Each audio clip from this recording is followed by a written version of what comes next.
நீங்க மென் வந்து பல பேரோட போறாங்க, பல டிவோர்ஸஸ், 2 டிவோர்ஸ் 3 டிவோர்ஸ். விமனே எனக்கு தெரிஞ்சு 3 டிவோர்ஸ் பண்ணி 4வது கல்யாணம் பண்ணவங்களும் இருக்காங்க. பையனுக்கு 10 வயசு, டிவோர்ஸ் கேஸ் நடக்குது, அம்மா அப்பா 2 பேரும் பிரியிறாங்க. அப்போ வந்து ரூம்ல உள்ள கூட்டிட்டு போய் பொண்ணுங்களை கேட்கறாங்க, அம்மாவை நீ பார்க்கணுமா? ஏன்னா அம்மா வந்து இன்னொரு ஹஸ்பண்டோட அங்க வந்து நிக்கிறாங்க. பொண்ணுங்களை கேட்கும்போது பொண்ணு வந்து சொல்றது, இல்லம்மா, இல்லீகல் ரிலேஷன்ஷிப்பும் நிறைய ஆண்கள் வந்து வீட்டில் இருக்கவங்களுக்கு தெரிஞ்சே கூட வச்சிருக்காங்க. இன்னைக்கு 60 வயசுல இருக்கிறவங்களும் டிவோர்ஸ் கேட்கறாங்க. 60 வயசு பெண்கள் வந்து வி வாண்ட் ரிலீஃப் அப்படிங்கிற மாதிரி டிவோர்ஸ் கேட்டு வராங்க. கோர்ட்ல சொன்னாங்களா, கோர்ட்ல அந்த பொண்ணு சொன்னாங்க, we are living together. அப்படிங்கும்போது living together is not an issue அப்படிங்கிறாங்க. நான் கேட்டேன், living together is not an offense அப்படின்னா which is an offense to take divorce? இப்போ ரீசெண்டா பேப்பர்ல பார்த்தேன், லிவிங் டுகெதர் வந்து இஸ் an offense ன்னு சொல்லி கோர்ட் வந்து இது பண்ணிருக்காங்க. இந்த டிவோர்ஸ் முதல்ல வந்து இதை நம்ம செய்யலாமா செய்யக்கூடாதா அப்படின்ற அந்த யோசிக்கிறதுக்கான ஸ்பேஸ் 2 பேரும் எடுத்துக்கிறாங்களா? You are watching ஷார்ட்ஸ், பிடிக்கலையா, ஓகே கண்டென்ட் இவ்வளவுதான் அப்படின்னு நீங்க ஸ்வைப் பண்ணிட்டு போற மாதிரி வாழ்க்கையும் ஸ்வைப் பண்ண ஆரம்பிச்சிட்டாங்க. வீடு பெருக்குனா, வைஃப் வீடு பெருக்குனா மரத்துல புருஷன் வாரணும். இது அவங்க 2 பேருக்கும் உள்ள அக்ரிமெண்ட். ஓகே. ஏதோ ஒரு சின்ன பிரச்சனை வருது, பிரச்சனை வந்ததும் அடியில ஆரம்பிச்சு ஹாஸ்பிட்டல் அட்மிஷன், போலீஸ், இவங்க 2 பேருக்குமான ஒரு புரிதல் இருக்கணும். அம்மா அப்பா என்ன நினைக்கிறாங்க, என் பிள்ளை வேலை பார்க்க கூடாது, என் பிள்ளைய நான் அப்படிதான் வளர்த்தி இருக்கேன்.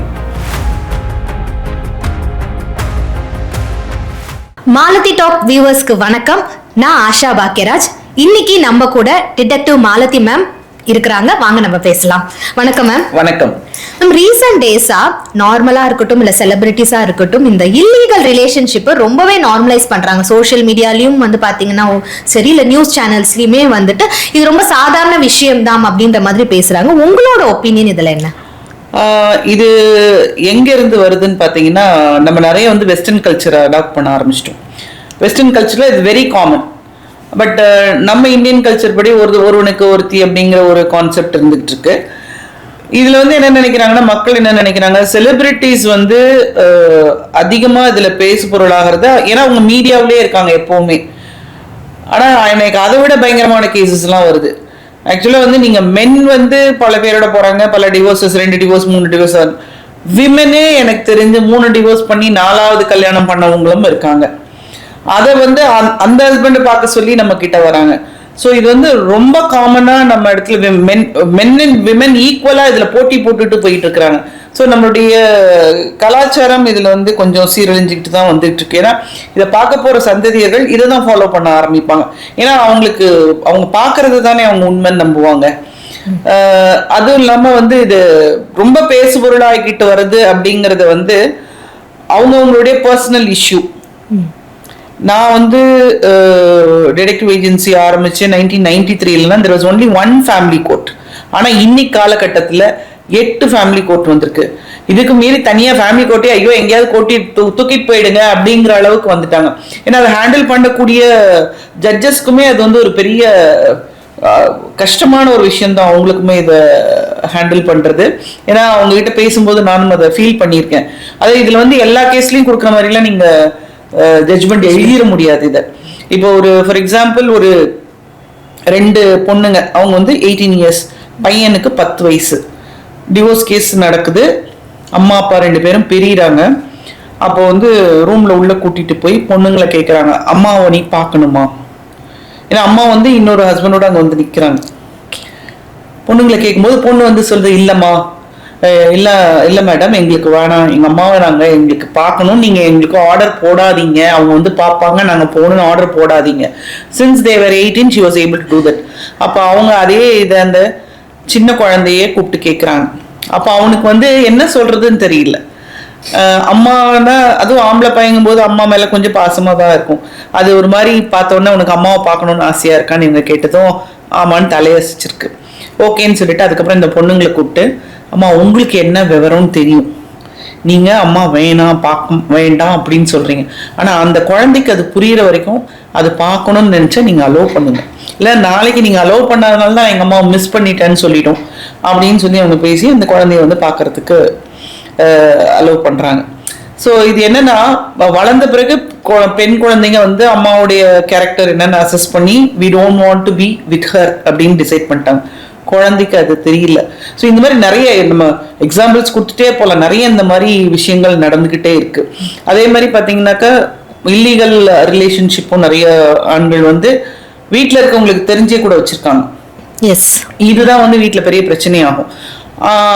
ஒரு பெண் என்ன பண்ணுவா, தன்னோட குழந்தைகளுக்காக இது எல்லாத்தையும் நம்ம டாலரேட் பண்ணிட்டு குழந்தைங்க நல்லா படிச்சு வேலைக்கு போய் கல்யாணம் பண்ற வரைக்கும் நம்ம இதை சகிச்சுக்கிட்டு தான் ஆகணும் அப்படின்வாங்க. அது முடியும் போது அவங்களுக்கு 60 வயசு கடந்துடும். அதுக்கப்புறம் அவங்களுக்கு லைஃப்ல ஒண்ணுமே இல்லை. ஸோ நம்மளுடைய பெண்கள் வந்து இந்த மாதிரியே இருந்துட்டு வராங்க. ஆனா இன்னைக்கு வயசு வருஷமாயிடுச்சு. நான் சொல்றதுன்னா இப்ப நடக்கிறது இல்ல, இதுக்கு முன்னாடி நடந்துட்டு இருந்தது. இன்னைக்கு 60 வயசுல இருக்கிறவங்களும் டிவோர்ஸ் கேட்கறாங்க.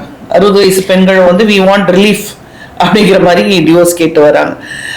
இதுல என்னன்னா இது வந்து எல்லா இடத்துலயுமே நடக்குதா, இது வந்து நம்ம டிவியில பேசுறத மட்டுமே வச்சுக்கிட்டு ஒரு நபரை வந்து குற்றம் கூறுவது சரியல்ல. அது ஒரு சைடுல மட்டும் கேட்டுட்டு ஒரு ஒபினியனுக்கு வரக்கூடாது, ஒரு ஒபினியன் வரக்கூடாது. இது வந்து நம்ம எல்லாம் நார்மல் பப்ளிக்கிட்ட இது நடந்துகிட்டு இருக்குது. இன்னொரு கேஸ்ல நீங்க பாத்தீங்கன்னா கேஸ்ல ஒரு அந்த பொண்ணு வந்து இன்னொரு போறா கோர்ட்டுக்கு. என்னோட கிளைண்ட் வந்து ஹஸ்பண்ட். அவர் வந்து சொல்றாரு, கோர்ட்ல சொன்னாங்களா, கோர்ட்ல அந்த பொண்ணு சொல்றாங்க we are living together. அப்படிங்கும் போது living together is not an issue அப்படிங்கிறாங்க. ஆனா அப்போ அந்த கேஸ் போனது வந்து 2 years முன்னாடி. ஆனா இப்போ ஒரு பேப்பர் நியூஸ் இந்த செய்தி பார்த்தேன் நான் கேட்டேன், living together is not an offense அப்படின்னா which is an offense to take divorce. இன்னைக்கு வேணா நான் ஒரு செய்தி இப்போ ரீசெண்டா பேப்பர்ல பார்த்தேன், லிவிங் டுகெதர் வந்து இஸ் an offense சொல்லி கோர்ட் வந்து இது பண்ணிருக்காங்க. Living together is not an offense சொல்லி ஏகப்பட்ட டிவோர்சஸ் கிராண்ட் ஆயிருக்கு. ஓகே. ஏன்னா இவங்க வந்து ஒன்னு ரிலீவ் ஆயிடணும், அவங்க பந்தத்துல இருந்து ரிலீவ் ஆகி வந்ததுக்கு அப்புறம் தான் மறு திருமணம் இவங்க செய்யணும். அது நடக்கிறது இல்லைங்க. யூஸ்வலாவே வந்துட்டு இந்த இல்லீகல் ரிலேஷன்ஷிப்ல நீங்க சொன்னது பார்த்தா பிசிக்கல் நீட்ஸ், எமோஷனல் நீட்ஸ், இதெல்லாம் பேஸ் பண்ணி தான் இருக்குது. அதே மாதிரி தான் டிவோர்ஸ்க்குமே. பட் நான் என்ன அப்சர்வ் பண்ணியிருக்கேன் அப்படின்னா, இந்த டிவோர்ஸ் நடக்கிறதுக்கு முன்னாடி முதல்ல வந்துட்டு இதை நம்ம செய்யலாமா செய்யக்கூடாதா அப்படின்ற அந்த யோசிக்கிறதுக்கான ஸ்பேஸ் 2 பேரும் எடுத்துக்கிறாங்களா? ஏன்னா இப்ப வந்து 1 yearல கூட வந்து பாத்தீங்கன்னா டக்குன்னு இல்ல எங்களுக்கு வந்து சரி வராது, 6 மாதத்துல சரி வராதுன்ற மாதிரி வெளியே வந்தவங்களும் இருக்காங்க.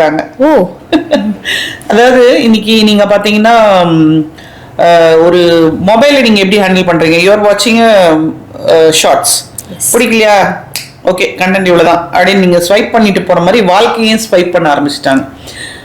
அவங்க வந்து எப்படின்னா, எனக்கு இது வேணும்னா இந்த சனம் வேணும், அதுதான் குழந்தைங்க கிட்ட இன்னைக்கு வீட்டுல நடந்துட்டு இருக்குது. உங்களுக்கு தெரியும், என்ன வேணும்னு கேக்குறாங்களோ அடம் பிடிச்சு வாங்கிக்கிறாங்க. சோ லைஃப்ங்கிறது வந்து அது அல்ல அப்படிங்கறது அவங்களுக்கு புரியறது இல்லை. எப்படி இவங்க குழந்தையில இருந்து வளர்ந்து வராங்களோ அதே மாதிரி அவங்க மேரேஜ் லைஃப்லயும், ஒரு மேரேஜ் லைஃப்ல என்டர் ஆனதும் இப்போ அவங்க அம்மா அப்பா வீட்டுல எவ்வளவு வந்து ஒரு பார்ஷான ஒரு வீட்டுல இருக்காங்க, அவங்களுக்கு தேவையான பொருட்கள் அங்க கிடைக்குது. அப்படிங்கிற போது அதே விஷயம் வந்து தான் திருமணமாயி போனதும் பையனும் சரி பொண்ணும் சரி 2 பேருமே ஈக்குவலா நினைக்கிறாங்க. அது கிடைக்காத பட்சத்துல, அதாவது இவங்கதான் அந்த குடும்பம், இவங்கதான் இவங்களுக்கு வேணுங்கிற விஷயத்த அங்க உருவாக்கணும். இவங்க என்ன நினைக்கிறாங்க, இப்ப ஆட்டோமேட்டிக்கா வந்துருமா, வரலன்னா இவங்க 2 பேருக்கும் உள்ள ஒரு சண்டை. அதாவது ஹஸ்பண்ட் அண்ட் ஒய்ஃபுக்கு வந்து ஒரு புரிதல் இல்லாம நடக்கக்கூடியதுதான். இது வந்து ஒரு பெரியவங்க இருந்து கொஞ்சம் அதை வந்து தட்டி கொடுத்து, இது இப்படிதான்ப்பா வாழ்க்கைனா இப்படி இருக்கும், நீ இப்படி அனுசரிச்சு நடக்கணும், அம்மா நீ இப்படிதாம்மா பண்ணணும் அப்படின்னு சொல்லி கொண்டு போகணும். ஆனா அதை பண்றது இல்லை. ஒரு கேஸ்ல நான் சொல்றேன், வீடு பெருக்குனா ஒய்ஃப் வீடு பெருக்குனா மரத்துல புருஷன் வாரணும். இது அவங்க 2 பேருக்கும் உள்ள அக்ரிமெண்ட். ஓகே, நடுவுல வந்து கொஞ்ச நாள் அவங்க பொண்ணோட அம்மா அப்பா கூடவே இருக்கிறாங்க. அவங்களுக்கு ஒரு பிரச்சனை வந்து அவங்க சொந்தக்காரங்க எல்லாம் பேசி அப்பா அம்மா கூட இருக்க வேணாம், அவங்க 2 பேர் இருந்தா நல்லா இருப்பாங்க. நல்லா ஹாப்பியா இருந்தாங்க கப்பல். பிரச்சனை எங்கே வந்தது, குப்பை வாடுறதுல வந்தது. அவர் டிவி பார்த்துட்டு இருந்தாரு, நான் டிவி பார்த்து முடிச்சுட்டு வாடுறேன்னு சொன்னார். அவ்வளவுதான். உடனே டமால் டுமின் தூக்கி போட்டு அம்மா வீட்டுக்கு போயிட்டாங்க. அப்புறம் மீண்டும் வந்து அவங்களை கூட்டிட்டு வந்து அவங்க அம்மா அப்பா வந்து, நான் என் பொண்ணு வேலை எல்லாம் செய்ய சொல்லக்கூடாது, நாங்க தான் வேலை செய்யக்கூடாது. அவங்க 2 பேரும் வந்து வீட்டுல இருக்காங்க. திரும்ப ஏதோ ஒரு சின்ன பிரச்சனை வருது. பிரச்சனை வந்ததும்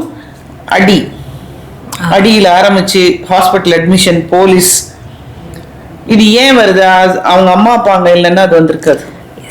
இவங்க 2 பேருக்குமான ஒரு புரிதல் இருக்கணும். அம்மா அப்பா என்ன நினைக்கிறாங்க, என் பிள்ளை வேலை பார்க்க கூடாது, என் பிள்ளைய நான் அப்படிதான் வளர்த்திருக்கேன். பேசிக் நீட்ஸ்ல இருந்து பிரச்சனை ஸ்டார்ட் ஆகுது. பேசிக் நீட்ஸை நாம தான் பண்ணிக்கணும். இதை பண்றதுக்கு வெளியில இருந்து ஆள் வர வேண்டி இருக்குமா? ஒரு 2 பேருக்கு கூடிய வீட்டுல அந்த பேசிக் நீட்ஸை நம்மளே பண்ணிக்கலாமே. இப்பெல்லாம் வந்து ஒய்ஃப் வந்து பெருக்குன்னா ஹஸ்பண்ட் மாப் போடுறது அதெல்லாம் ரொம்ப காமன் ஆயிடுச்சு. இப்போ வாஷிங் மிஷின்ல துணி போட்டு காய வைக்கிறது ஹஸ்பண்டோட வேலை, பாத்திரம் கழுவி, அந்த மாதிரி அவங்க ஸ்பிளிட் பண்ணிக்கிறாங்க. ஒரு சில இடத்துல வந்து 60% வேலையை நான் பாக்குறேன், 40% வேலையை நீ பாரு அப்படிங்கிற மாதிரி எந்த வேலையை அதிகமா பெண்ணால பார்க்க முடியுமோ அவங்க பாத்துக்கிறாங்க, மிச்சத்தை ஆண் கிட்ட தள்ளி விட்டுறாங்க. அது ஈக்குவலா நடக்குது. இப்போ வந்து ஒரு மெனோபா ஒரு பீரியட்ஸ் டைம் அப்படின்னா கூட ஒரு ஹஸ்பண்ட் வந்து பாத்திரம் கழுவி கொடுத்து சாப்பாடு. எனக்கு தெரிஞ்ச ஒரு ஃப்ரெண்ட் இருக்காங்க, அவங்க வந்து ஷில் பி வெரி ஹாப்பி. என்ன வெரி ஹாப்பியா இருக்க, நாங்களாம் இந்த பீரியட்ஸ் வந்தா கஷ்டமா, ஐயோ எங்க வீட்டுக்காரர் என்ன உட்கார வச்சு தினம் என்னென்ன கேட்கணும், எனக்கு வந்து லெமன் ரைஸ், எக்கு கறி, அதுக்கப்புறம் உருளைக்கிழங்கு வறுவல் இதெல்லாம் வச்சு தரணும்னு சொல்லுவேன். 3 நாள் 3 டிஷ் அவங்க சொல்லுவாங்க, அவங்க செஞ்சு கொடுப்பாங்க. So there are people like that. அது எப்படி வரும்? நீங்க 2 பேரும் ஒரு பாண்டிங் கிரியேட் ஆகணும். உடனே பார்த்து கல்யாணம் பண்ணி ஒரு 3 மாசத்துல வரக்கூடிய விஷயமே. அதுல வந்து நீங்க உளுந்து பரண்டு அடிச்சு சண்டை போட்டு அதுக்கப்புறம் தான் இதுக்குள்ள நீங்க வருவீங்க. நீங்க சொன்னது நான் படிச்சிருக்கேன். ஒரு 7 வருஷமாகும் ஒரு கப்பிள்ஸ் வந்து கம்ப்ளீட்டா அண்டர்ஸ்டாண்ட் பண்ணி ஒரு லைஃபை லீட் பண்றது அப்படின்றது 7 இயர்ஸ் ஆகும் அப்படின்றது தான் நானுமே படிச்சிருக்கேன். பட் நிறைய இப்போ அந்த நியூலி மேரிட் கப்பிள்ஸ்க்கு அதை அண்டர்ஸ்டாண்ட் பண்ணிக்க மாட்டேங்கிறாங்க. நீங்க சொன்ன இந்த விஷயங்கள் கண்டிப்பா இந்த தலைமுறையில நியூலி மேரிட் கப்பிள்ஸா இருக்கட்டும், இல்ல கல்யாணம் பத்தி யோசிச்சுட்டே இருக்கிறேன் அப்படின்னு சொல்லிட்டு இருக்கிறவங்களுக்கா இருக்கட்டும், கண்டிப்பா ஹெல்ப்ஃபுல்லா இருக்கும் மேம். இன்னொரு எபிசோட்ல உங்களை நான் மீட் பண்றேன். தேங்க்யூ.